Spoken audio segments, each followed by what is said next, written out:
Up, everybody? 1 a.m. here at One Bills Live, and I decided I'm not even going to try to drive home. Let's just do the show right here.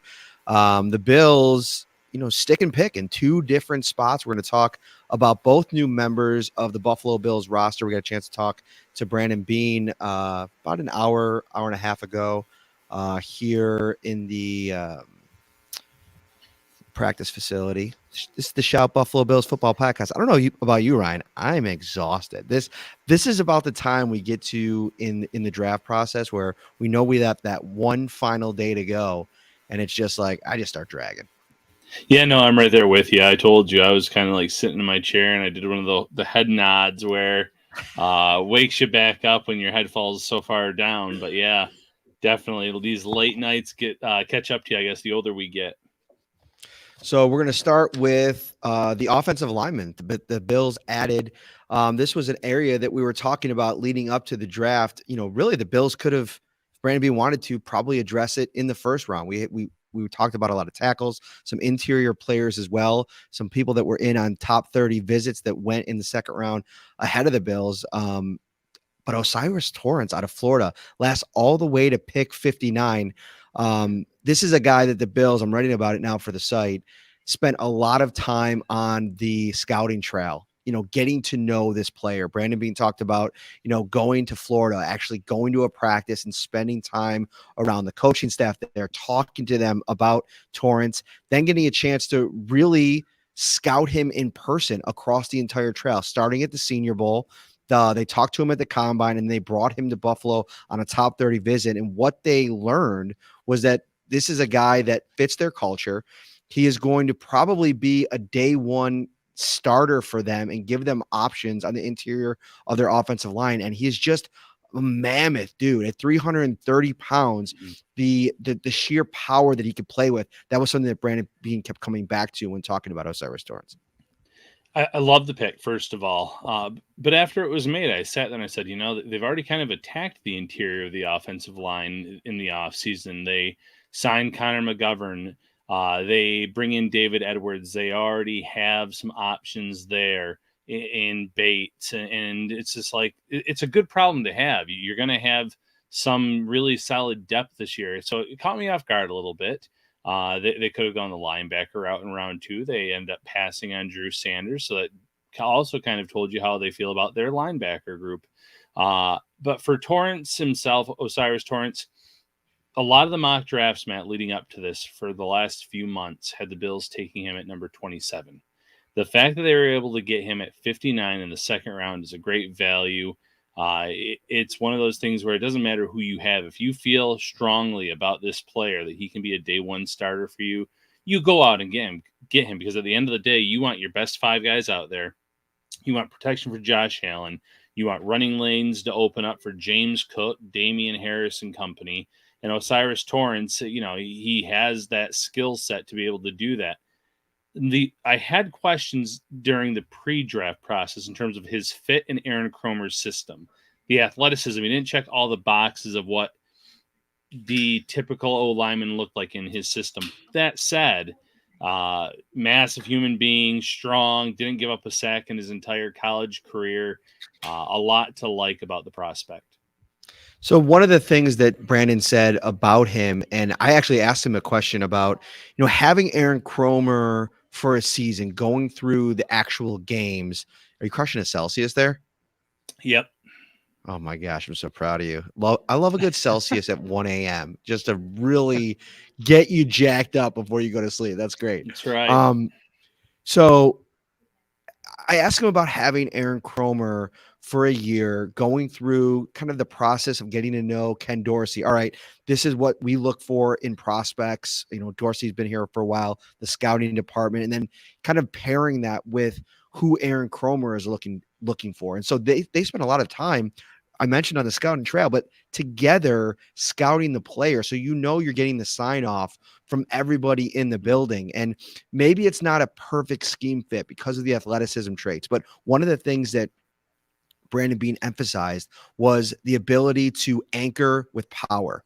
as an offensive interior lineman. The Bills play some really good interior defensive players. I mean, Quinnen Williams for the New York Jets is a massive problem. They had a problem with him last year. He's a bit of a game wrecker. And I think Torrance is a guy, he's a version of an offensive lineman that you don't have on the roster at the inside. And I think this has the potential, Ryan, if you put him in there at left guard, it has the ability to maybe lift Deion Dawkins back to that level at left tackle that we saw him play at in 2021. I think it helps out Mitch Morse. It allows Torrance to kind of use his size. And I know he's not super athletic and super fast, but if they can get the footwork to where they need it to be, have him being able to chip in, help a little bit more on both sides of things. He's a young player. He's huge, 330 pounds, 6'5". I mean, he is just a mountain of a man. And you watch some of the highlights from him at the combine, and you come away with, all right, you got to go up against Quinnen Williams, Christian Wilkins, Chris Jones for the Kansas City Chiefs. Go out and get a big dude that has big hands that has this unbelievable wingspan and have him block all these guys. Yeah, those were the other names I was just about to mention, so I'm glad you did. I like the move for that very reason. You're going against some really good interior defensive linemen throughout this year, and you want to have someone that can kind of offset them, that can give you a chance. And it also, like you said, it can move some players around on this offensive line. McGovern, I thought, was a better right guard option than left guard. And when they first signed him, they said, we're going to probably try him out at left guard first. Well, if you like Osiris Torrance at left guard, then let McGovern try right guard, where when he had opportunities to play there in Dallas when there were injuries, he looked even better at right guard than he did left guard. So this is really going to give you the freedom to open up your line in terms of figuring out the best two guards, because you already know what you have in Mitch Morse. You already know what you have in Deion Dawkins. You haven't done anything to really push Spencer Brown or give him legit competition. So, I'm going to have him in as that fifth starter right now. But you're at least giving yourself some opportunities here in the summer to figure out what your best combination is. And you're right. It can unlock Deion Dawkins, get him back to that Pro Bowl status, that all-pro type status. Mitch Morse, it'll only make him better if he has a strong guard next to him, or one on each side for that matter. So Brandon Beane said at the end of the season, we have to protect Josh Allen, and he's gone out and done that in free agency and now in the draft.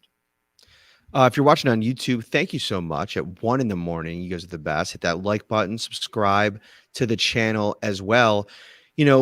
Question here in the chat from John about who now becomes the odd man out. And I think that is something worth diving into a little bit. Ryan Bates, I asked Brandon about where they see him now in, I think it's like year 4 for him. Obviously just signed that extension. He's played primarily on the inside the last couple of years, but has that tackle flexibility. And he basically alluded to the fact that if they needed him in a pinch to play on the right at a tackle spot, they wouldn't mind finishing a game out with him, but it's not necessarily where he's going to factor in. I saw one fan on Twitter mention, like, all right, this move to draft Torrance allows you to maybe move Bates outside, have him compete with Spencer Brown, and then the winner of that gets the right tackle job. I don't think that's the path that they're going to go. I think Bates is kind of locked in on the interior. So then you're talking about Connor McGovern, who they gave probably the most amount of money out of the rest of those dudes, and I think he'll probably compete with Bates, and it'll all depend on Torrance. If Torrance gets to a place where you're ready to roll the ball out for the start of the season, and you've seen enough from him during the preseason and training camp that you're comfortable there, then yeah, it's going to come down to those two guys, and it might be McGovern and it might put Bates in a backup role, but in this league, Ryan, you rarely are going to go through big stretches of the season with 5 healthy offensive linemen and keep it that way. So you're always one play away. And I think, a guy like Bates, having him first off the bench isn't the worst place to be. And then, oh, by the way, you throw in an Ike Bucker in there and a David Edwards. They have a lot of potential options. But if the pecking order, I'm starting with McGovern. They paid him. I think they really liked him. And specifically, Brandon Beane mentioned the fact that Cromer was heavily involved in that kind of scouting in free agency, the pro department, to figure out a guy that could come in here and be the guy that they want at guard. So I think, listen, they have options, and I think that's what you need now, at least more options than you did a year ago. Yeah, and there's months to figure this out, but I'm agreeing with you. I think it's going to be McGovern and it's going to be O'Cyrus Torrance as your starting guards potentially. And the reason why I'm going to say that too is because of Bates's versatility. And sometimes being so versatile can hurt you. The fact that he can play all 5 spots on the line, the Bills might say, well, that's really valuable for us, because if we are in a pinch, if we get in a situation like we did last year in that Miami game, where they were literally down to their last offensive lineman, they had no one left on the bench because of injuries and the heat and everything else, then you have a good option waiting in the wings. So Bates is almost the amount of versatility that he has to play all 5 spots could come back and hurt him in terms of the starting competition, because, well, we paid McGovern a lot of money. Osiris Torrance, we didn't think would be there at 59. It was too good of a value. We want to get this guy out there on the field. That's been one of our biggest issues. If you're thinking as a coach or the front office, we haven't given our rookies enough time. This is a blue chip prospect, a guy that a lot of people thought was a first round pick, and the Bills were able to get him in the second round. Get him out there, work him in. Unless he looks really lost out there, let him take his lumps. Let him go through those early games where he's going to see the strength of some of these defensive linemen that he's going to be going against.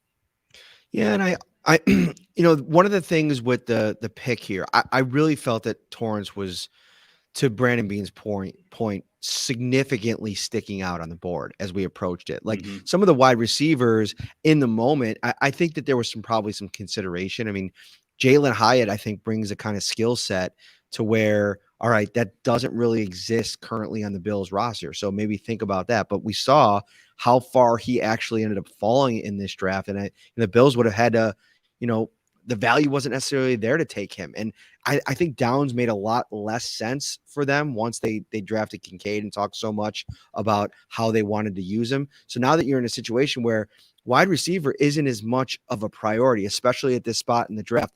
And I think it was a 2-pronged approach to this draft. And it just so happened that it played out in the first round. Number one, find an elite weapon, one of the elite weapons in this draft. And they did that in Kincaid. And then find a, potential road grader in the run game. That's one thing that evaluators are writing about him, but just a powerful presence on their offensive line. They're so, they've been so cognizant of finding athleticism and kind of ignoring size in a lot of ways, in a lot of cases, that I think to go out and get a big guy, it's almost something I really want them to employ when they're addressing needs on the defensive line, whether it be this draft or maybe next year's draft.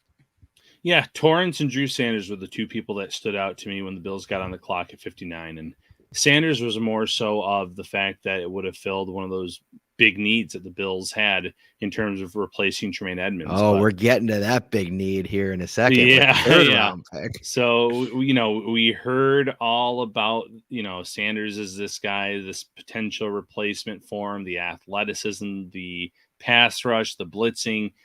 And the Bills passed on him. They went with Torrance. They showed that they do have some faith in the guys in their locker room. And I think that, that's a pretty big deal. It shows that Beane wasn't bluffing in that case. And when push comes to shove, he's going to stay true to his board, and Torrance sticking out and standing out that much more than anyone else on the board. It made it an easy decision for the Bills. It's so funny watching the operation in New Jersey now with the Giants, because they operate so much like how the Bills do. Obviously the connection to Joe Shane, but them taking John Michael Schmitz, I would have been interested to see if that wasn't the case and both of those guys were on the board. Schmitz felt like a guy that would fit to what the Bills wanted to do because of that versatility. Because in a lot of ways, I know Torrance said that he played some tackle and he'll play wherever they want him to play.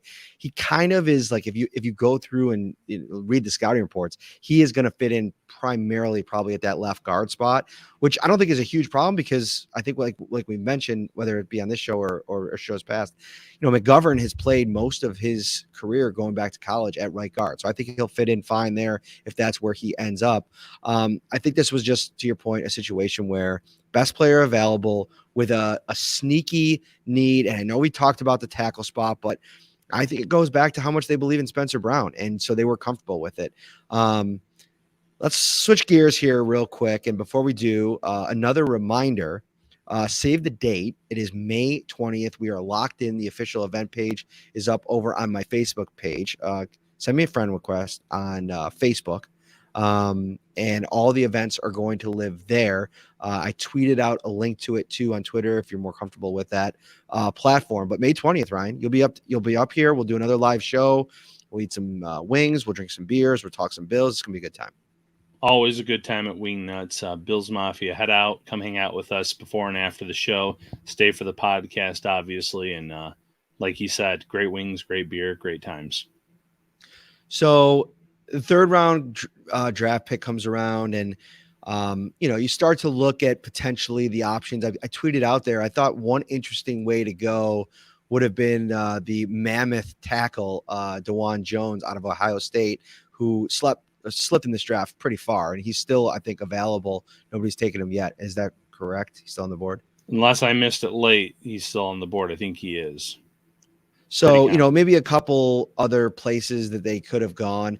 Brandon Beane said, they drafted Dorian Williams, the linebacker out of Tulane, and we'll get into his fit and, what the expectation is, thoughts on the pick in a second here. But he said that an offensive player that they had, their eyes on in the third round went a few picks before them. And he didn't know how many picks it was or whatever in that case. But I went back and looked. Obviously, Downs went at 79, which would have been, I think, 11 or 12 picks before the Bills. Then Tyjae Spears went at 81, the running back out of Tulane. Devon Achane, the running back out of Texas A&M. And then Tank Bigsby, the running back out of Auburn. I don't know. Maybe they were thinking about another running back. Maybe they're thinking about Josh Downs, but they end up going with Dorian Williams. Let's start off with your thoughts on the pick and, the fact that if maybe they were really liked a guy, they just didn't have the capital to go up and get him if they wanted one of those, whether it was a running back or receiver. I hate it, Matt. I really hate it. the pick, there's no other way to say it. And I hope he proves me wrong. I hope he ends up being a great player. But this is the second consecutive year that you have taken a linebacker in the third round where you don't have a path for him to play significant reps for this defense. They said that they're going to start him out as an outside linebacker. They said he's going to play predominantly on special teams. I feel like that's a wasted pick in the third round. In the third round, you should be looking for a guy that you can get on the field. Even if it's, and I would not have been a huge fan of a running back either, but like Spears, the Bills either had a private workout with him or a Zoom. He was on that list that I compiled. So maybe he was at Downs, obviously could come in and have a role. I just don't understand the thinking or the thought process here because you have a need at linebacker, but it's not at outside linebacker. You have Matt Milano. Yes, he's been dinged up in his career, but if he gets dinged up, you only have one spot to play in his spot or to replace him with. And if you keep getting these outside linebackers in the third round that are more special teams guys, I just feel like it's a wasted pick. Yeah, it's one that I was struggling with because you think about the going back to the Isaiah McKenzie move, right? When they released him and a few days before that, Brandon Beane talked about, having a duplicate, not only skill set, but like a duplicate body type, right? Like Deontay Hardy kind of was the new version of that they decided to go with. They gave him a 2-year deal. I think they gave him more money than they ever gave Isaiah McKenzie. So in a lot of ways, in their eyes, they're looking at it as an upgrade. And I just feel like a year removed from drafting Terrell Bernard, and I know they're probably not the same players.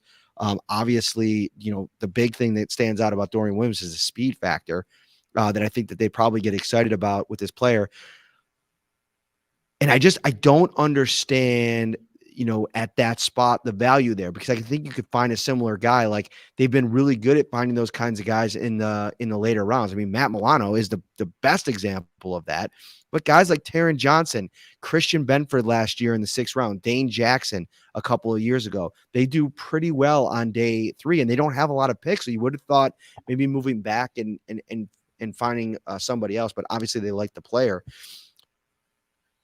I would agree with you to an extent. I don't know if I'd say I hate it necessarily, because there wasn't anybody that I was like, I'd pound the table for at that spot. That was like, this is, in a lot of key positions, this is a pretty weak draft. And I think to come away with, 3 picks on the first 2 days, and 2 of them being guys that really you got ultra value on. I mean, there's not a lot of people that thought Kincaid was going to be available at 25 being included. And then obviously Osiris Torrance, to your point earlier, was supposed to be gone at like in the first round. So you're getting great value.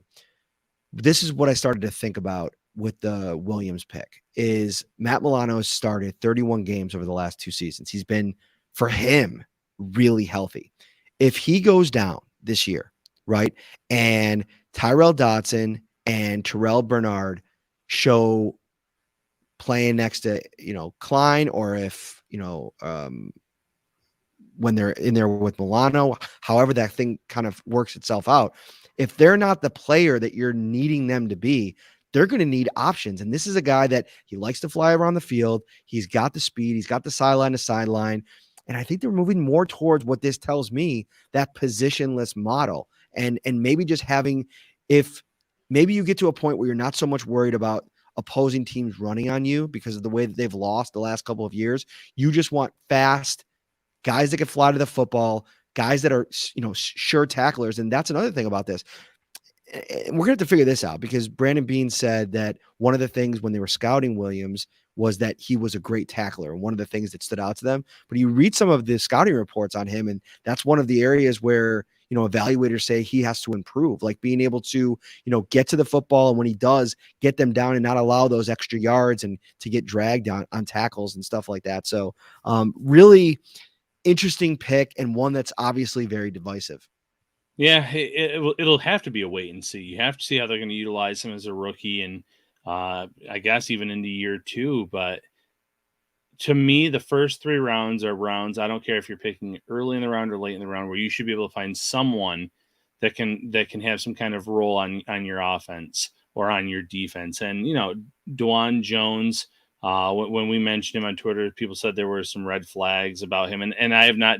I have to look into that some more about being late to team meetings, things like that. But if that's true, this Bills team has this culture that they've built up over the years where, don't you think you can bring someone in like that and you can kind of right the ship with them, get them on the right track? And I'm not even saying that's true about him. That's just what someone was saying in response to our tweets about Jones.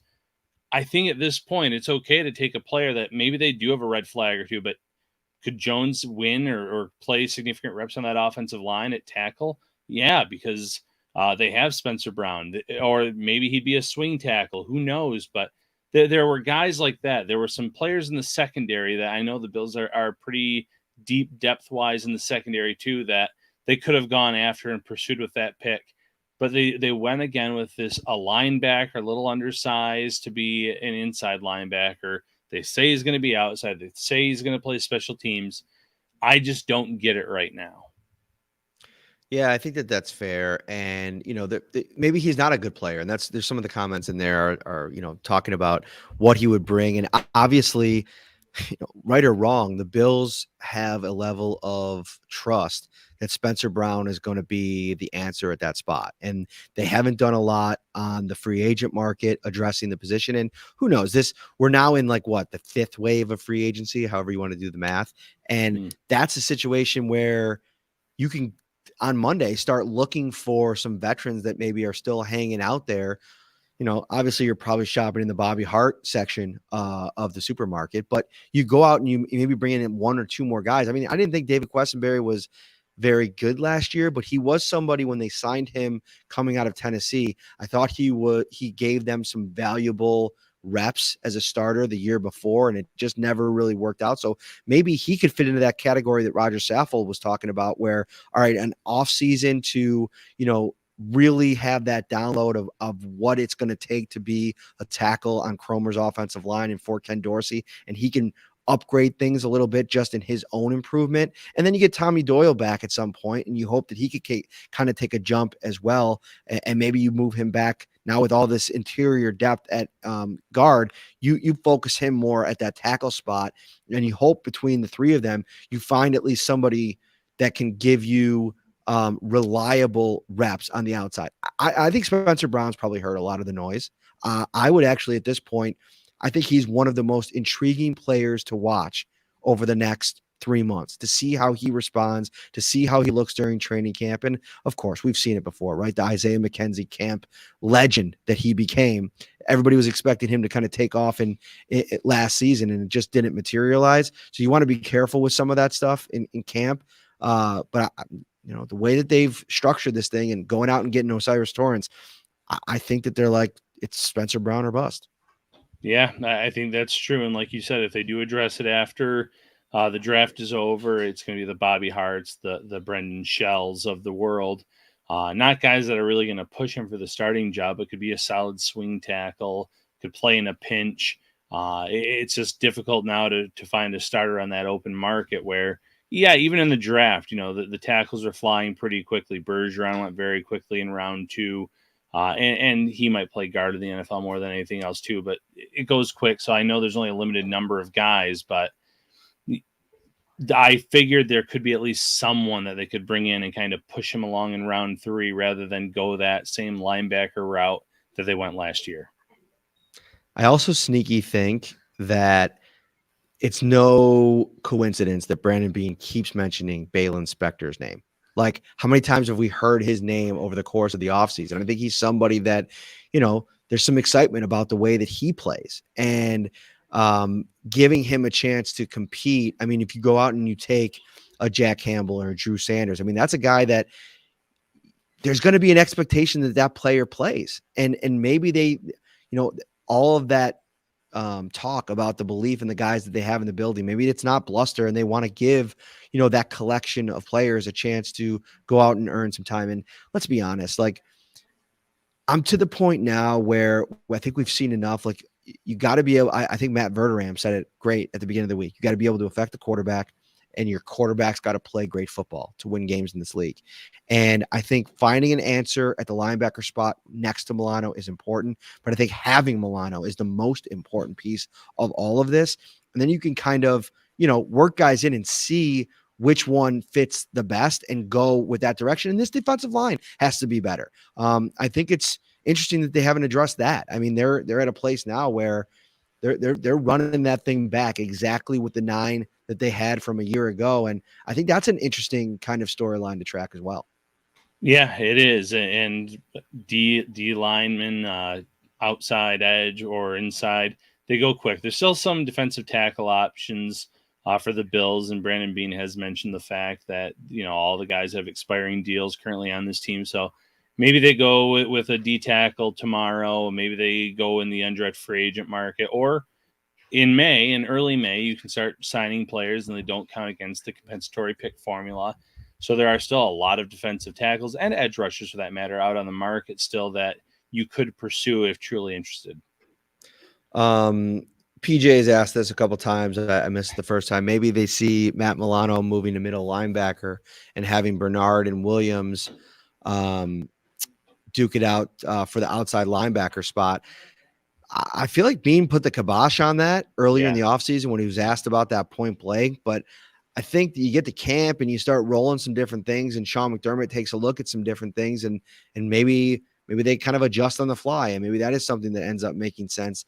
We'll kind of track that throughout the course of the season, but I think it's going to be about being positionless, being able to move them around into different things. And the fact that they have 2 linebackers on the field most of the time later, that's the last of them getting out of here, burning the midnight oil. I think they just become more interchangeable naturally anyway.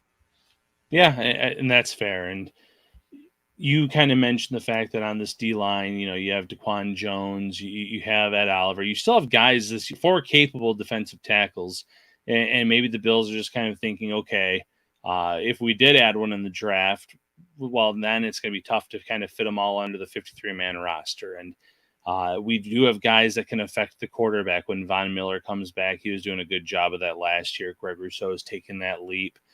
We have Milano is still a linebacker. We have a really strong secondary. You're not going to have 11 Pro Bowlers, all pro, great players across the board. Every team has 1 or 2 spots that are considered a weakness, even on both sides of the ball. So the Bills are kind of running it back on defense as of right now, but there's still time between now and that first game in September for the Bills to also maybe find some different players, some different options. and kind of change things up to a certain extent. This has been a late night edition, the second straight day. I hope that you enjoy the content. We enjoy bringing it to you. Hit that like button, subscribe before you go on YouTube. Remember, May 20th, Wingnut, 700 Military Road. Ryan will be there. I will be there. We're going to have a fun time. Day 3 tomorrow. We will be right back to cover that for you. Thank you so much for joining us. We'll see you then.